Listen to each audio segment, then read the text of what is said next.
রিবা নিয়ে তো অনেক কথাই হলো, এখন নিশ্চয়ই আমাদের জানতে ইচ্ছা করছে যে মুনাফা কি। আমরা আমাদের প্রতিদিনের অভিজ্ঞতা থেকে বুঝি কোনো জিনিস ভোগ করতে থাকলে সেটার আকর্ষণ আমাদের কাছে কমতে থাকে।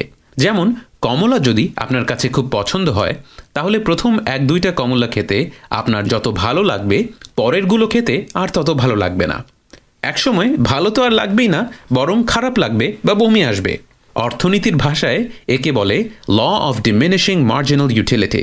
ব্যাপারটা একটি ছবির সাহায্যে বোঝানো যাক।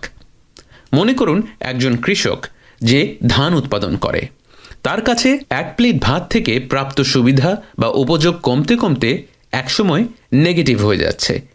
মাছওয়ালা যে মাছ ধরে তার ব্যাপারেও এমনটি হয়। কোনো জিনিস যখন আমার কাছে পরিমাণে অনেক থাকে, সেটা আমার কাছে অপ্রয়োজনীয় লাগতে থাকে। আমি সেটা আর নিজের কাছে রাখতে চাই না। এই অতিরিক্ত অংশটা দিয়ে আমি লেনদেন করতে পারি এবং বিনিময়ে এমন জিনিস পেতে পারি যেটা থেকে আমি অনেক বেশি সুবিধা বা উপযোগ পাব। এতে দুই পক্ষই লাভবান হতে পারে। উদাহরণস্বরূপ বলা যায়, একজন কৃষক যে 1 প্লেট ভাতের বিনিময়ে একটা মাছ নিল, যে ভাত দিয়ে দিল সেই প্লেটের উপযোগ তার কাছে ছিল 10 ইউনিট, আর যে মাছটা পেল তারটা হলো 100 ইউনিট।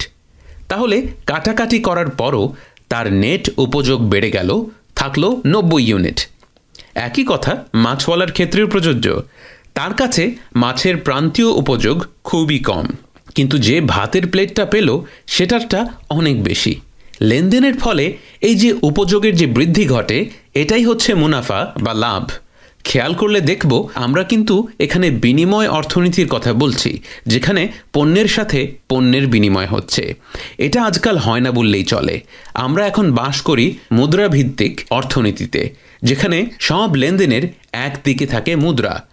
আগামী পর্বে আমরা মুদ্রাভিত্তিক অর্থনীতিতে মুনাফার স্বরূপ নিয়ে কথা বলবো ইনশাআল্লাহ।